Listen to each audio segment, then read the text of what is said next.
Tercera piel, la casa del hombre. El arte por el arte es una aberración.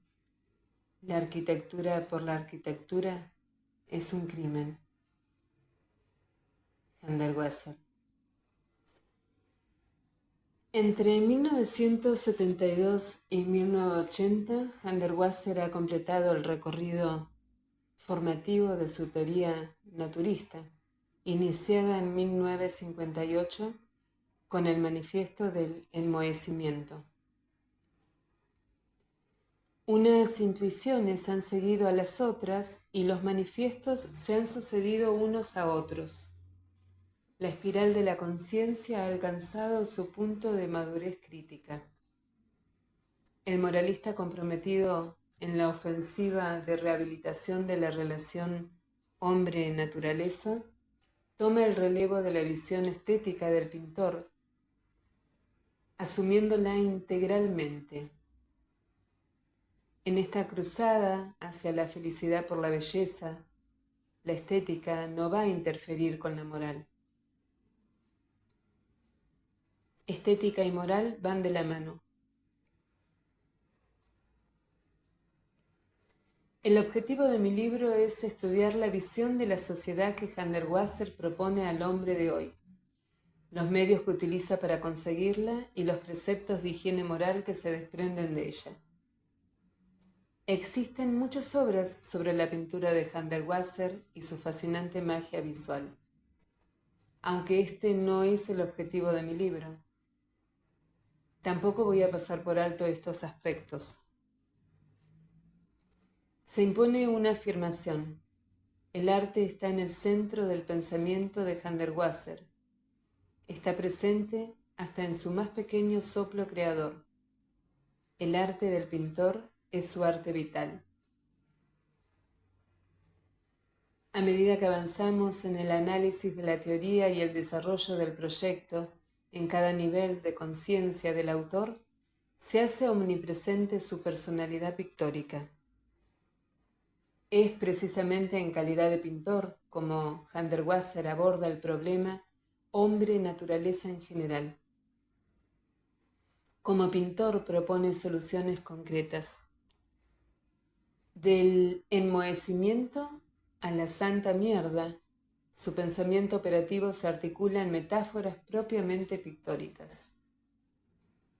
Es en calidad de pintor como Hundertwasser, teórico naturista, aborda el problema de la espiritualidad de la materia al término de su ciclo biológico.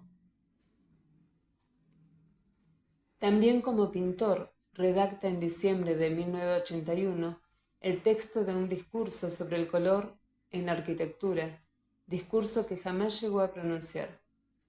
La naturaleza posee esencialmente dos colores: el verde de la vegetación y el negro o marrón oscuro de la tierra y la sombra. El hecho de que el verde y el negro sean colores que se complementan es de capital importancia para la arquitectura. En la pintura de la casa, enuncia dos principios esenciales. Se debe dar prioridad a los colores naturales: tierra, arcilla, ladrillo, cal, carbón de madera, y al revestimiento desigual en la aplicación de la última capa de la superficie. Como pintor finaliza el discurso manifestando un deseo.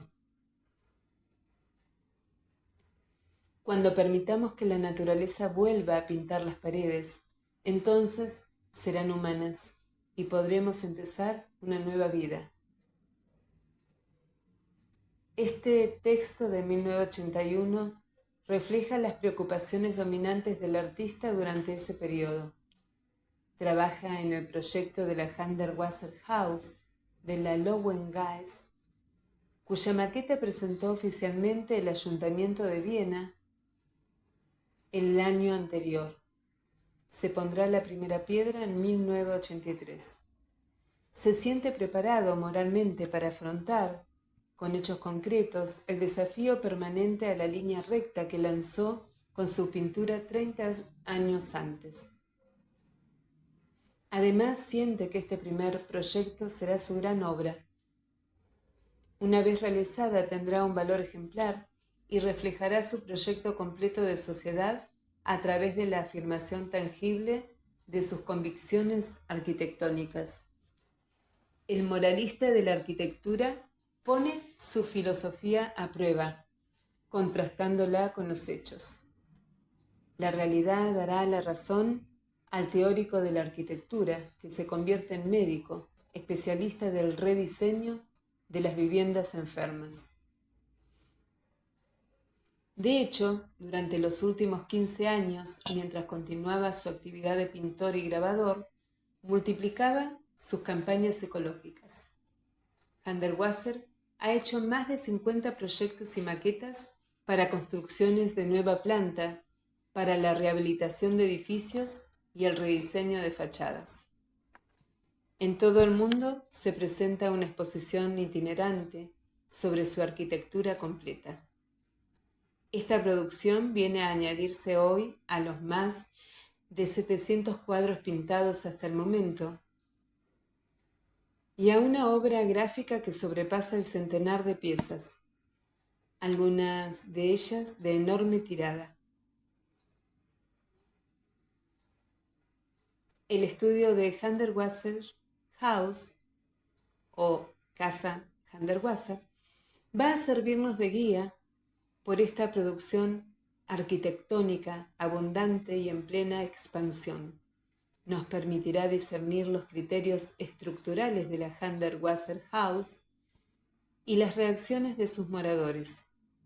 Dicho de otra forma, la morfología y la psicología de la tercera piel. Efectivamente, la Hundertwasser House está llena de enseñanzas. En primer lugar, se trata de un encargo del ayuntamiento al artista. Los representantes locales, sensibilizados ya tanto con su pintura como con sus enunciados teóricos, ofrecen a Hundertwasser la posibilidad de hacer realidad su utopía. El poder político se dirige a Hundertwasser porque se ha decidido a apostar por el poder del arte. El hecho de edificar al estilo Hundertwasser imprime los caracteres específicos de su creatividad en el tejido urbano que se le confía, es decir, en la dimensión física y urbana del medio ambiente. En este caso específico, la apuesta por el poder del arte supone un juego poético en el espacio urbano. Y como se trata de una operación de vivienda social, el gesto político adquiere un mayor sentido. Hundertwasser ha proclamado contra viento y marea que el hombre no se siente bien en su tercera piel. Ahora que se le da la oportunidad de actuar con creatividad, ha de hacer algo para que el hombre se encuentre a gusto. Tal es el poder del arte. Al pedir a Hundertwasser que construya el bloque de viviendas sociales en la esquina de la Löwengasse, el Ayuntamiento de Viena no se está dirigiendo a un arquitecto, sino a un comerciante de la felicidad. Le está pidiendo que edifique espacios dispensadores de felicidad. Es fácil encontrar en la pintura de Hundertwasser las imágenes que anticipan la estructura y los detalles de la casa. Alineamiento irregular de las ventanas, integración espacial de los árboles, un abigarrado colorido de las líneas urbanísticas, torres con cúpula bulbosa y columnatas barrocas. En realidad, la casa está inspirada en el conjunto de las ideas sobre el hábitat, sobre las que el artista ha reflexionado durante mucho tiempo. La casa se presenta como un pueblo en sentido vertical. Cada vivienda queda individualizada por un color propio y por el tratamiento exterior de las ventanas. Se integra con nitidez en el conjunto del edificio como si fuera una pieza de puzzle. Realmente uno tiene la sensación de encontrarse en su casa. La entrada principal es un pórtico con columnas que sostienen una gran bóveda. Una fuente monumental con un pilón circular de ladrillo y cerámica de perfiles irregulares domina el centro de la estructura. Los pasillos son espacios circulatorios interiores, amenizados por el suelo desigual y el revestimiento ondulado de las paredes. Este último es renovable y se presta a los mensajes y a los grafitis de pequeños y adultos. Se ha prestado especial atención a instalaciones comunes, centro médico, invernadero, espacios para juegos con el suelo ondulante, parque infantil, varias terrazas públicas con árboles, cafetería, restaurantes y tiendas. La silueta del edificio vista de lejos recuerda a la casa Milá de Gaudí, y las curvas de las escaleras que conducen a la calle constituyen la prolongación de la vivienda. Pero la línea de la cubierta de la casa de Viena está adornada con una serie de terrazas jardín a los que se puede acceder directamente desde los apartamentos situados en la parte alta, con balcones para los árboles inquilino y con varios tipos de invernaderos. Alrededor de las ventanas, las fachadas están decoradas profusamente con baldosines de cerámica y de metal plateado. Dos torres con cúpula bulbosa, una de cobre y otra dorada, como las que coronan las iglesias austríacas del barroco, dominan todo el conjunto. Las columnas abombadas en hileras de cilindros policromados de la Casa de Viena están destinados a convertirse en auténticas señas de identidad del estilo Hundertwasser, al igual que los árboles, las ventanas barbadas, los árboles inquilino, las torres o el pavimento irregular formado por fragmentos de baldosas. En el enlosado de las cocinas y los cuartos de baño se ha dado rienda suelta a las irregularidades controladas.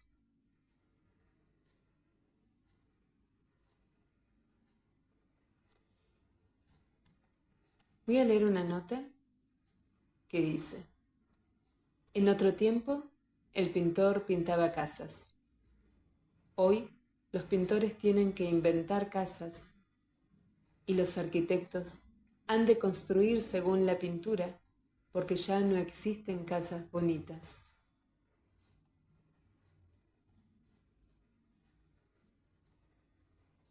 El 8 de septiembre de 1985 se celebró una jornada de puertas abiertas para presentar la Hundertwasser-Haus al público vienés. El éxito de asistencia fue enorme. 70.000 visitantes tuvieron que hacer cola. La reacción positiva de los inquilinos se ha confirmado a lo largo de los últimos 10 años. En 1991, Hundertwasser transformó en pueblo el vecino Garage Kalk, lugar de encuentro, café, librería, centro comercial. Los habitantes de esta casa son conscientes de que forman parte de un grupo diferente, que viven de forma distinta y mejor que sus vecinos. Están orgullosos de afirmar su calidad de vida. Los niños crecen de forma armoniosa y sin complejos. La demanda de apartamentos es 6 veces superior a la oferta. Paréntesis, por otro lado, está limitada por la normativa vigente para las viviendas protegidas. A partir de unos determinados ingresos, no se puede solicitarlas. Cuando se marcha un inquilino, se presentan 6 candidatos. Hundertwasser ha cumplido el objetivo que se había impuesto públicamente al presentar la maqueta en 1980. Construir la casa de los sueños, el oasis para el hombre y la naturaleza en medio de un paisaje urbano. La Hundertwasser House es, sin embargo, víctima de su propio éxito. Se ha convertido en el símbolo de la Viena posmoderna y sus habitantes únicamente se quejan de la invasión de turistas durante todo el año. Desembarcan autobuses enteros. Hundertwasser ha sacado algunas conclusiones personales con esta casa, que vienen a corroborar sus convicciones. La fase de construcción fue emocionante. Los obreros se dieron cuenta de que no eran los esclavos de un sistema reticular y de la prefabricación. Los albañiles y los embaldozadores tuvieron algunas iniciativas propias, fueron creativos. La dignidad del trabajo se obtuvo con el ejercicio de la creatividad individual y no con reivindicaciones sindicales. Esta afirmación se confirmará a medida que se desarrolle la carrera de Hundertwasser como constructor. En las obras de los grandes proyectos, como el del Centro Termal de Blumont, los trabajadores se identifican con su trabajo. Los domingos traen a sus familias para enseñarles los resultados de su trabajo. Me limito a darles instrucciones del conjunto. Nada de reglas, escuadras ni niveles de agua. Saben que pueden dar libre curso a su instinto y saben que yo lo apruebo. Dice Hundertwasser. Todos los que han trabajado para mí guardan un recuerdo lleno de respeto y nostalgia. La necesidad de respetar un marco presupuestario preciso condujo a Hundertwasser a comprometerse con el material prefabricado. Para conseguir la total diversidad de los espacios construidos, renunció a hacer todos los elementos a mano, haciendo uso de toda la gama de producción en masa. Las cerraduras y los timbres son todos diferentes. Se eligieron en los catálogos de venta de diversas ferreterías. La Hundertwasser House ha demostrado de forma tangible los efectos positivos de su teoría del hábitat. En el ámbito de la tecnología y la psicología laboral, ha servido como referencia para futuros proyectos. Y Dios sabe cuántos nuevos proyectos existen. En 15 años, Hundertwasser ha ideado más de 50 proyectos arquitectónicos y ha realizado la mitad. Es algo asombroso si tenemos en cuenta la hostilidad que provoca la teoría naturista de Hundertwasser y su puesta en práctica entre la mayoría de los arquitectos. Las obras de Hundertwasser se reparten en 3 categorías, según el grado de intervención en la estructura del lugar. El término diseño exterior se refiere a las intervenciones acometidas para rehabilitar las fachadas, que se enmarcan en la perspectiva directa del derecho a la ventana y del deber al árbol. La fábrica Rosendahl, en Selb, el Rupertinum de Salzburgo, la fábrica textil Rueff, en Muntlitz, en el Vorarlberg, o incluso el patio interior del barrio residencial de Plochingen de Neckar, aunque este conjunto sea una construcción nueva. Paréntesis, Vivir bajo el Regenturm, 1990-1994. La realización monumental más fabulosa en diseño exterior continúa siendo la central térmica de la ciudad de Viena, en Spittelau. Hundertwasser ha conseguido convertir un montón ingrato de volúmenes industriales, atestados de tubos y otras estructuras metálicas, en una mezquita palacio, digna de las 1001 noches. La catedral Bazar de la Santa Mierda, rematada con una columna alminar, cruzada a media altura por una cúpula bulbosa luminosa, es el símbolo de mayor magia que se puede imaginar al entrar en una gran ciudad. La suntuosidad deslumbrante de un oriente de leyenda anuncia la efervescencia barroca de la vieja tradición vienesa. Además, es la obra que más se aproxima al cuento de hadas de la imaginación infantil, al presentarse como la versión de Ali Baba de una fantasía al estilo Walt Disney. Visto de cerca, el edificio ofrece un completo muestrario del repertorio de Hundertwasser. Terrazas jardín, tejados bosque, fachadas multicolores, ventanas con lenguas barbadas, proliferación de columnas abombadas. Las esquinas superiores de algunas estructuras se coronan con bolas doradas. sobre columnas azul marino que ascienden desde el suelo en una sola pieza. El mensaje de estos símbolos cría los acordes de una sinfonía óptica con la chimenea alminar, su cúpula bulbosa y su anillo culminante. El globo de forma bulbosa, de esmalte dorado e iluminado con un sistema de fibra óptica, resplandece a 100 metros de altura, irradiando sobre el cielo de Viena el mensaje de felicidad en la belleza.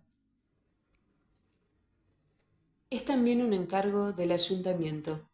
Los alcaldes cambian, pero permanece la voluntad municipal de integrar el genio creador de Hundertwasser en la estructura viva del tejido urbano. Las pruebas tangibles están ahí. La utopía barroca naturista de Hundertwasser ha quedado profundamente grabada en el perfil arquitectónico de la Viena posmoderna. Fiel a su ideario de higiene naturista, Hundertwasser se ha ocupado personalmente de que las obras de depuración de los gases tóxicos de la central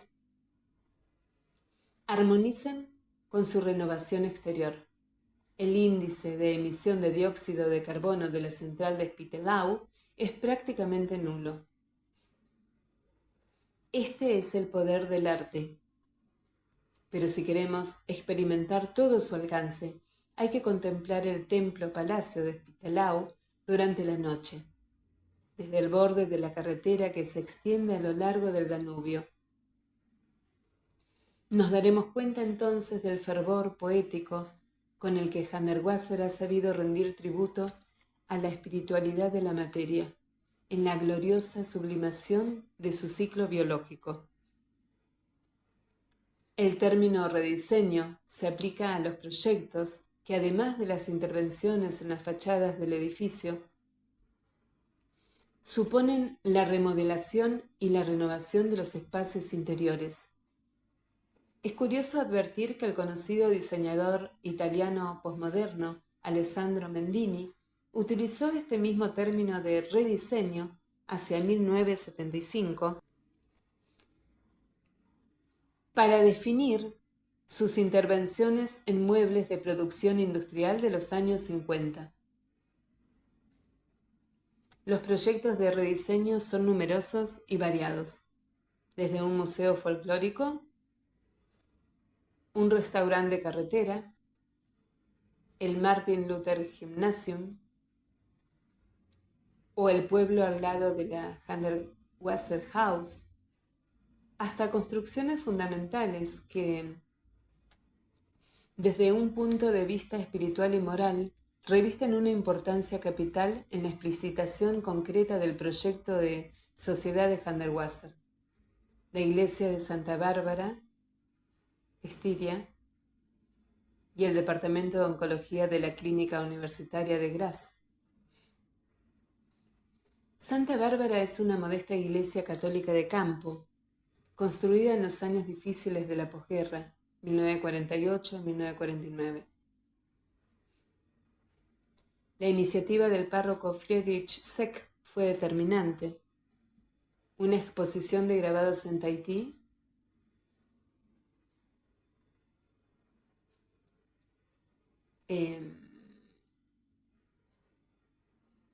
la conclusión de la casa en Viena, la muerte de su gran amigo René Braun en París, la transformación del Palacio de Bellas Artes de Bruselas para Europalia 87, el comienzo de los planes de Spittelau y un curso de verano de la Academia Internacional de Salzburgo sobre arquitectura naturista.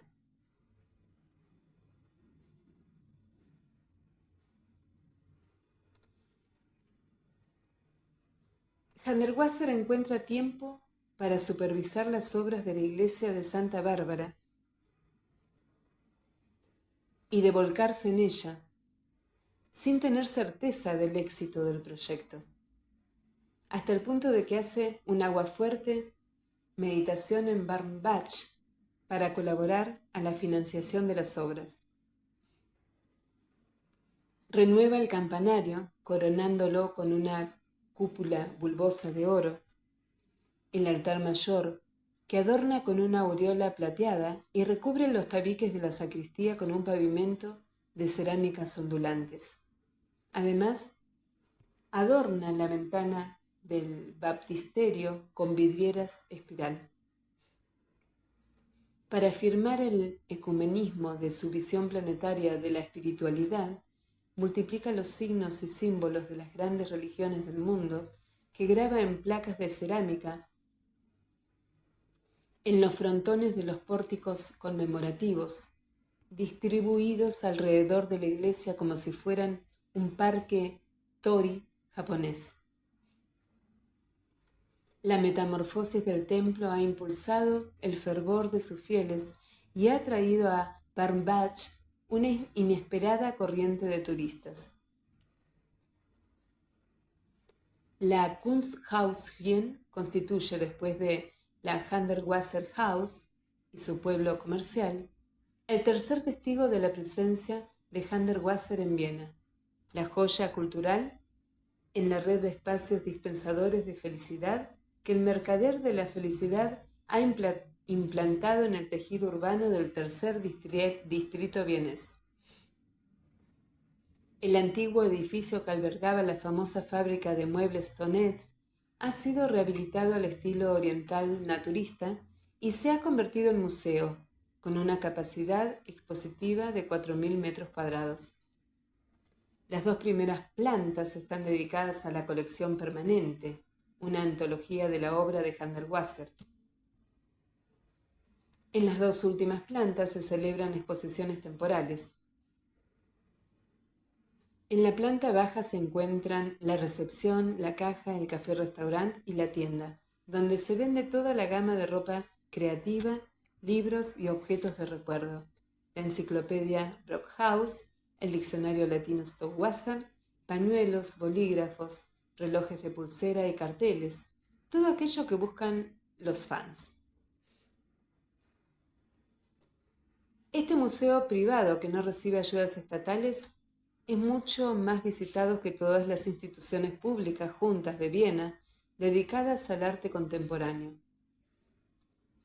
A petición del jefe de servicio de oncología de la Clínica Universitaria de Graz y del patronato de la Asociación a favor de los enfermos de cáncer, Hundertwasser comenzó la remodelación del departamento.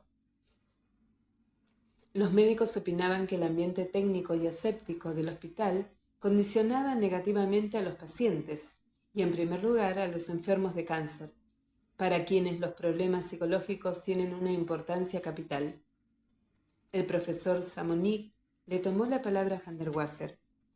Se dirigió a él como médico de la arquitectura y le pidió que transformara los locales de su departamento en espacios dispensadores de felicidad. El proyecto comenzó en 1991 y terminó en 1994.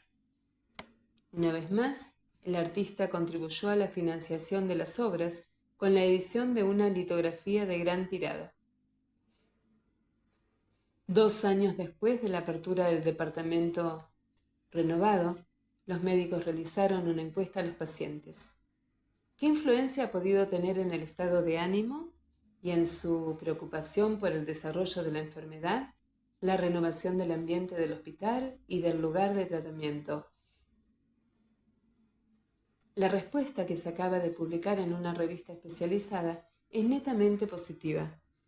El recubrimiento desigual de las paredes, las baldosas irregulares del suelo, las puertas abigarradas con dinteles dentados, las columnas de cerámica hechas de anillos multicolores, la asimetría de la decoración espontánea, todo ello ayuda indiscutiblemente a los pacientes a vivir mejor y a mejorar su situación.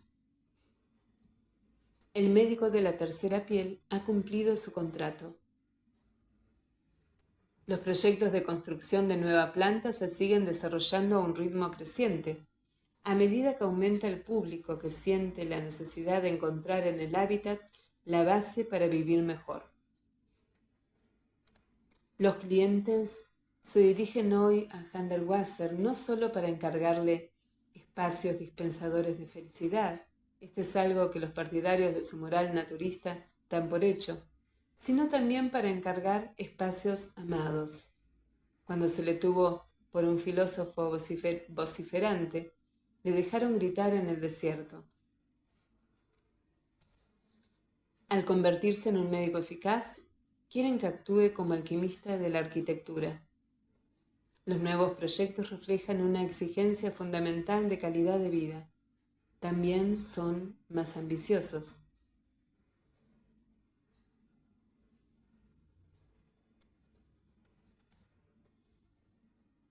Hay un proyecto, el proyecto de Hedernheim, en las afueras de Frankfurt, que ha tenido muchas vicisitudes. Concebido inicialmente como guardería, ese proyecto adquirió enseguida las dimensiones de un centro comunitario, con una iglesia católica y otra protestante, la una enfrente de la otra.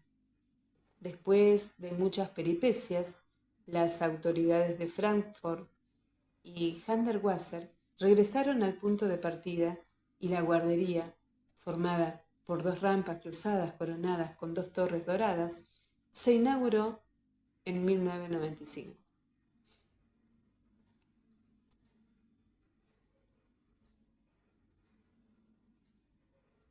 Entre los proyectos más recientes, exceptuando el monumento de la cuenta atrás del siglo XXI para TBS, la bodega de Carl Doumani y una infinidad de bocetos que se amontonan en las carpetas, se impone una característica común.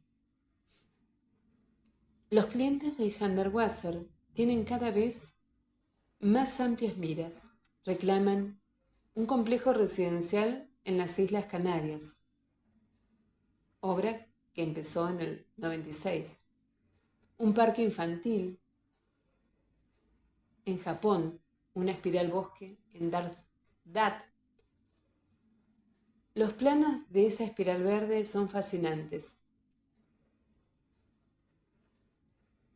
Una cubierta de hierba en forma de plano inclinado que alberga una estructura troglodítica en sedimentos estratificados.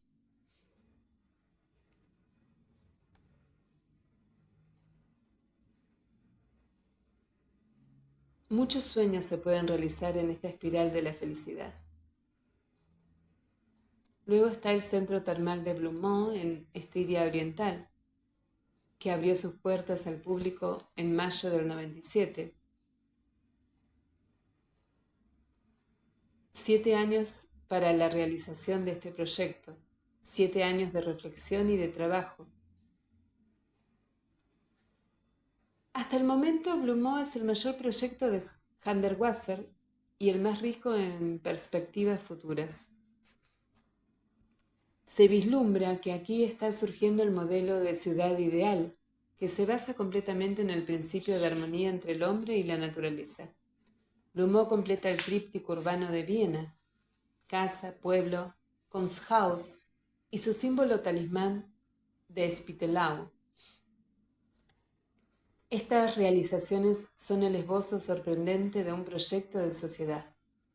Blumont se presenta como un complejo hotelero, cuyos elementos estructurales están diseminados en un espacio de 35 hectáreas, con una capacidad en principio para 1000 personas, 250 habitaciones, 550 camas, 2 piscinas de agua dulce, 5 piscinas termales.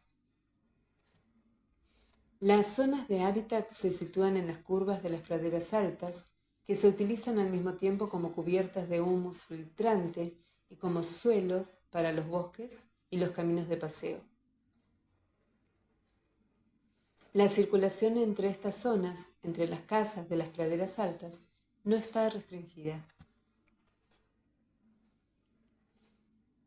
Además, se han previsto 1.400 metros cuadrados de espacios acuáticos, y en el futuro se podrán añadir nuevos elementos orgánicos. La morfología arquitectónica se inspira en maquetas que Hundertwasser viene realizando desde 1972 de forma autónoma. simultaneándolos con sus pinturas y sus grabados, en los que desarrolla su fantasía imaginativa. Aunque las maquetas se realizaron con independencia de los proyectos concretos, como si fueran esculturas, de este modo Hundertwasser ha encontrado la ocasión de trasladar a estas sus ideas, formas de hábitat y propuestas urbanísticas. Algunos de estos proyectos recuperan esas ideas. Blumau ofrece la síntesis de los principales tipos de hábitat reflejados en las maquetas. La casa de apertura de ojo, la casa con cubierta de hierba, la casa foso, la casa terraza y la casa de las praderas altas. La casa de apertura de ojo es un túmulo herboso en el que se han plantado árboles. Se ha incorporado la cara norte en una colina arbolada, mientras que la cara sur se abre a una gran estructura de vidrio en forma de ojo rasgado o de apertura de ojo, en alusión a los ojos de Hundertwasser. Por este motivo, la casa recibe mucha luz y se puede aumentar la luminosidad instalando pozos de luz sobre la cima cubierta de hierba del túmulo. Se trata de la quinta esencia de vivienda familiar íntima y sonorizada por la doble capa de hierba y de tierra y además perfectamente ventilada. El hecho de poder pasear cómodamente encima de la casa refuerza en el morador el sentido de la posesión de un espacio amado. Un refugio seguro o un fragmento discretamente privilegiado de la naturaleza. La casa con cubierta de hierba es el ejemplo clásico del higienismo naturista. El tejado de hierba está vinculado al concepto de aseo de humus y al de árboles inquilino. Depura el agua de la lluvia, filtrándola, y regenera el ciclo de la vegetación a través del humus de la materia fecal. Qué alegría tuvo Hundertwasser cuando en una de sus primeras visitas a Nueva Zelanda descubrió la casa de Iván Tarulevic en la costa de la bahía de Plenty, con ovejas pastando en el tejado. En un viaje a Túnez, Hundertwasser encontró un tipo de hábitat troglodítico a cielo abierto que trazando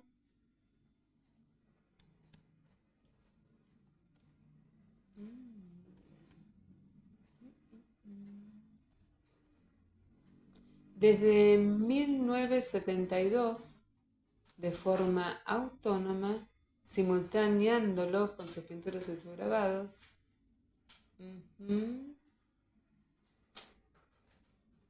Hoja repetida.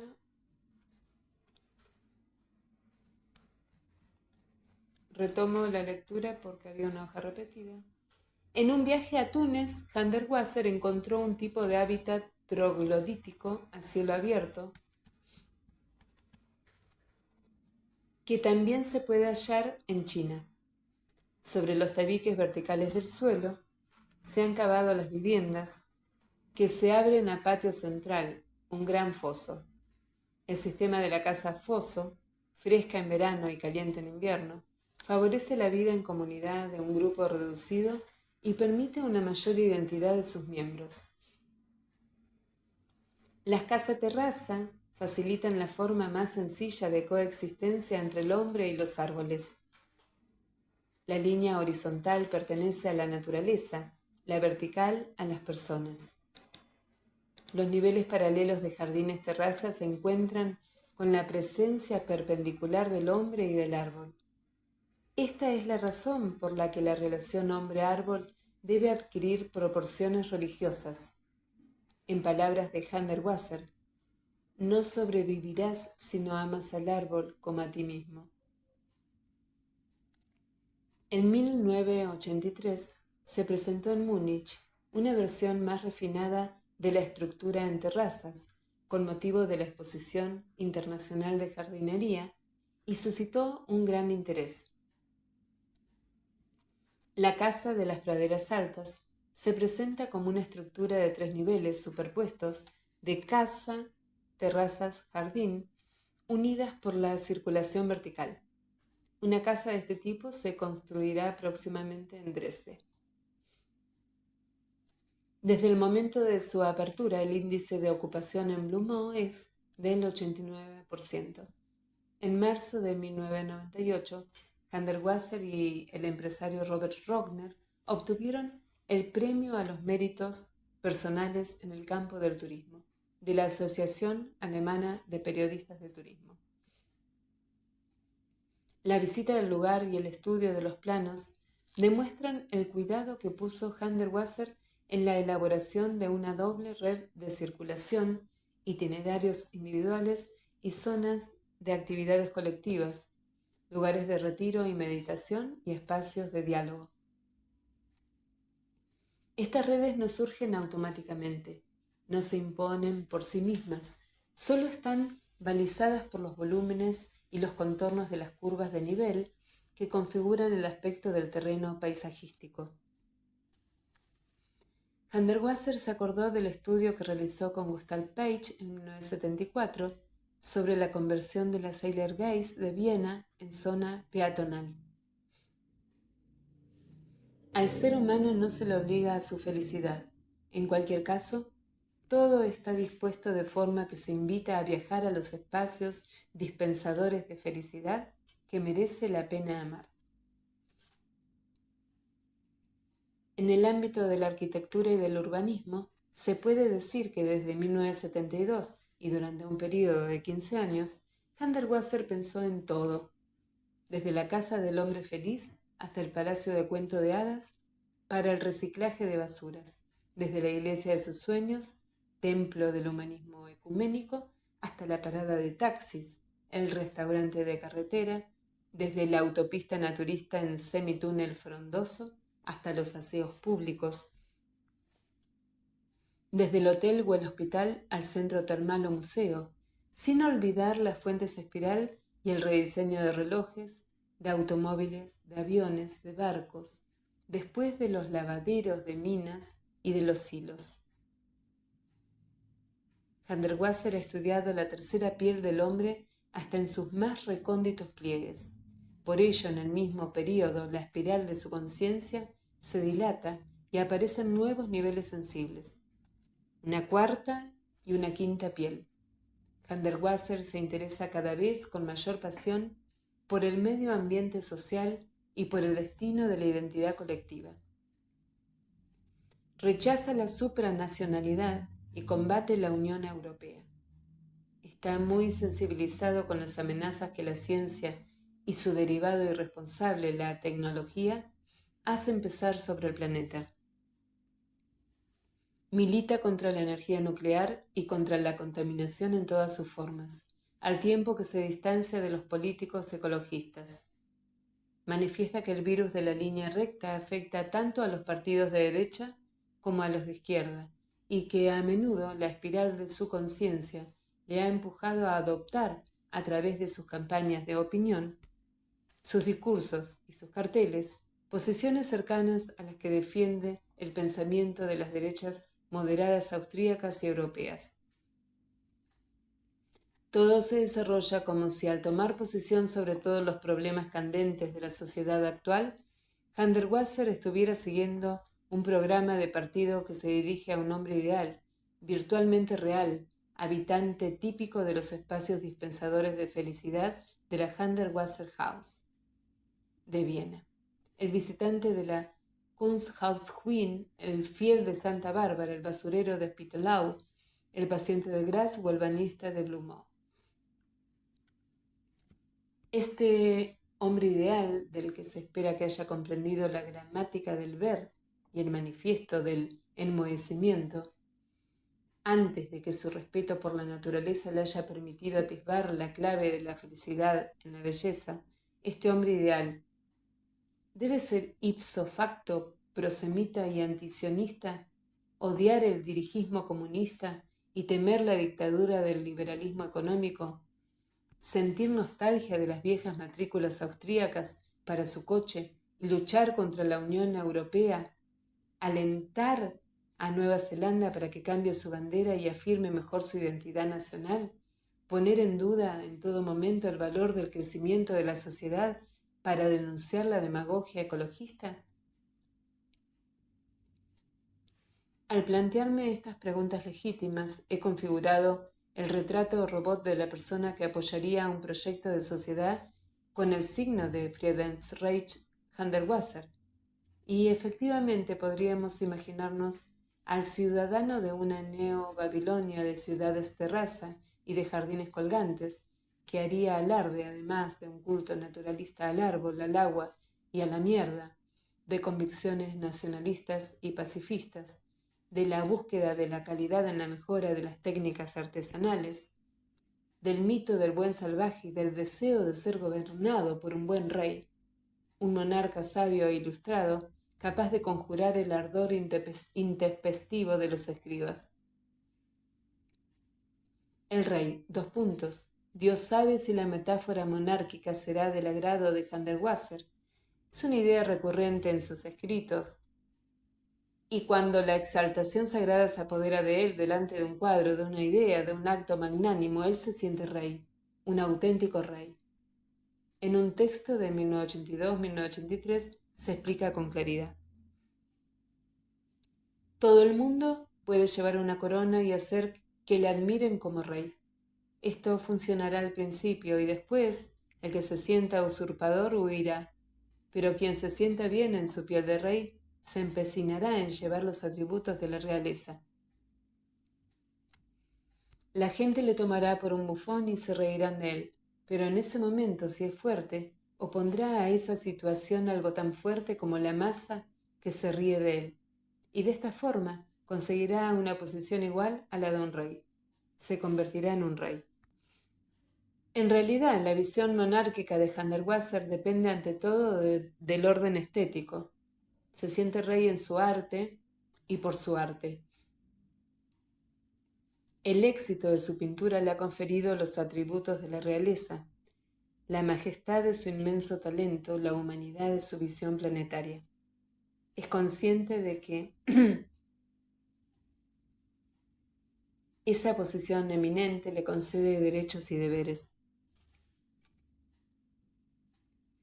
Coincidiendo con dos largos encuentros recientes, Venecia y París, 96 y 97, el pintor Rey se sinceró conmigo en varias ocasiones. El fundamento de su proyecto se basa en la belleza. Hundertwasser la considera en su totalidad dinámica, como una obra de arte en marcha, en perpetua progresión, indisociable de su pintura. En el caso de Hundertwasser, todo nace del arte y vuelve a éste. Nada se pierde, nada se crea fuera del arte. Pintor célebre y reconocido internacionalmente, comenzó a trabajar como arquitecto a los 55 años. Y lo cierto es que ha alcanzado rápidamente su lugar, porque su práctica pictórica y la constante reflexión que la acompañaba eran la mejor preparación. Bastan algunos datos para confirmar la extraordinaria continuidad de un recorrido global de su pensamiento. Tomemos el hilo conductor, la tiranía de la fealdad que ha ejercido la línea recta en la arquitectura. Con 30 años de distancia, dos cuadros simbolizan el mal con la misma fogosidad sagrada. El Casi Círculo, de 1953, y Tiranía de la arquitectura, la vía hacia el socialismo, 1982. El manifiesto del enmohecimiento data de 1958. El derecho a la ventana, de 1972. La santa mierda, de 1979. A Hundertwasser le gusta contar una anécdota que ilustra la amplitud anticipadora de su visión pictórica. En 1985, las obras de la casa de la Lowengeist se elevaban hasta el 9º piso. Me llamó la atención el olor de orina en el edificio. Los aseos están en la planta baja, como usted se puede imaginar. Los obreros no van a perder un cuarto de hora en ir a satisfacer una necesidad natural tan fluida, me respondió el capataz. Me vinieron 2 cuadros a la cabeza: muchacho orinando con rascacielos y también el cuadro del hombre meando a una torre amarilla que regalé a Tahiri en 1953. De golpe yo también me puse a orinar en plena obra. Los últimos trabajos borraron todos los olores. Mi preocupación obsesiva por la calidad de la pintura me ha preparado a afrontar los problemas de la calidad de vida, de la dignidad del trabajo, del respeto por la naturaleza, de la higiene moral de la ecología. Esta es una frase clave de Hundertwasser. El deber de calidad es también una idea muy querida de Ives Klein, que hizo de ella el núcleo central de su Revolución Azul. Como Ives Klein, Hundertwasser siente nostalgia por el espíritu gremial que en la Edad Media animaba los talleres de las catedrales. Hoy, los sindicatos han sustituido a las cofradías. Solo hablan de salarios y de jornadas laborales, pero casi nada de formación profesional. Lo que intento promover entre mis obreros es la capacidad de innovar por medio del libre ejercicio de su creatividad. ¿Cómo podría la cerámica de mis paredes y mis columnas alcanzar semejante esplendor y diversidad sin la libre iniciativa de mis albañiles y de mis enlosadores? A los arquitectos racionalistas que le reprochan situar las ventanas en sus casas por puras razones decorativas o al azar, como en sus cuadros, cuando la fachada de un edificio debe expresar la lógica interna de sus funciones, Hundertwasser responde que la armonía natural se realiza en la diversidad y no en la uniformidad.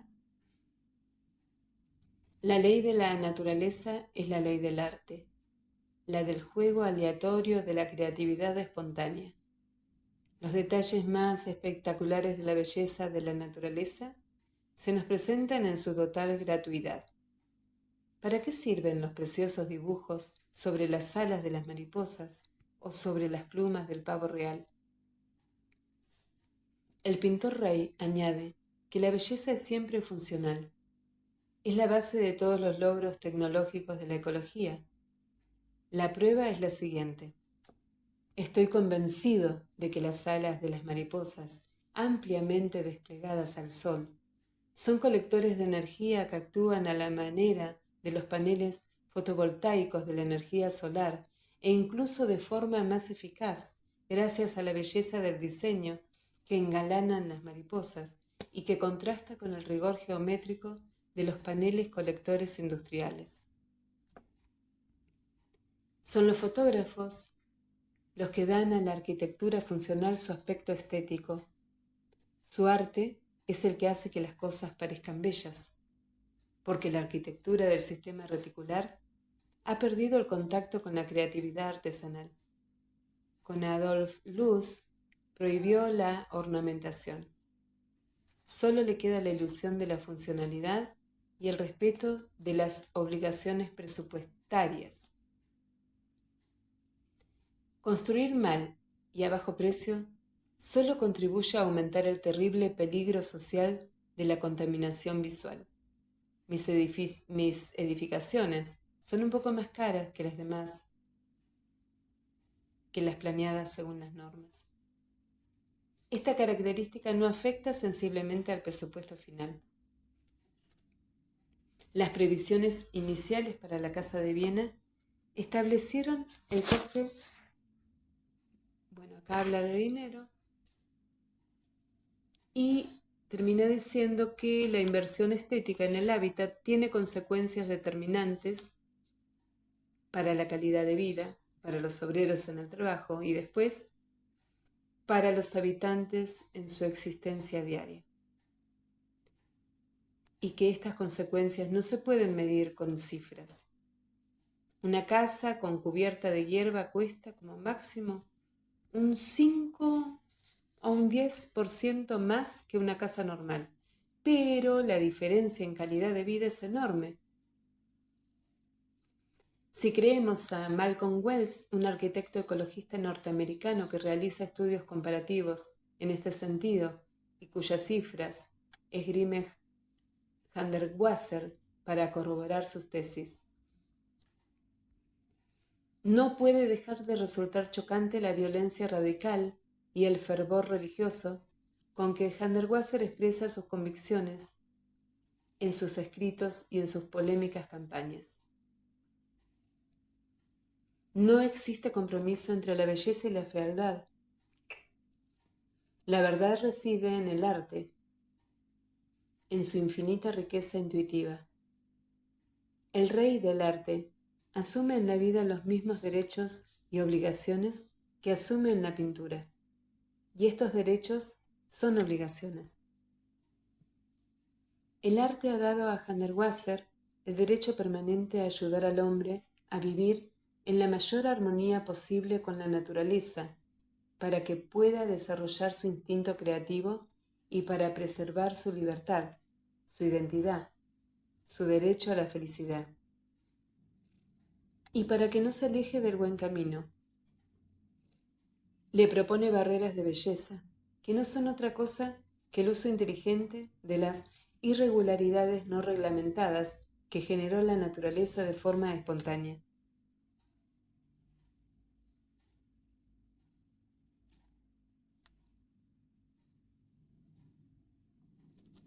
El pintor rey adopta gustosamente un tono apocalíptico para denunciar la inmensidad y la inminencia de los peligros que amenazan a nuestra sociedad. El atentado perpetuo de la fealdad contra la belleza culmina en la apoteosis del mal, en el formidable potencial de muerte de la energía nuclear. Dentro de poco veremos los escalofríos retroactivos que pueden poner de punta los vellos de la cuarta y quinta piel de Hundertwasser. El pintor rey reúne todos los atributos para convertirse en un líder. Empezando por lo diáfano de su programa, el auténtico entusiasmo de su compromiso, la fe en su vocación, la fuerza persuasiva del lenguaje y el atractivo personal del personaje. ¿Por qué no funda un partido en lugar de aislarse en la acción solitaria con un puñado de amigos incondicionales de los que cada vez depende más? La respuesta hay que encontrarla en el poder del arte, que reaviva su fe en el éxito durante los momentos de crisis y atenúa las tentaciones voluntaristas al establecer la certidumbre de que el tiempo trabaja en su favor. Sus ideas y sus casas hablan por sí solas, como sus cuadros.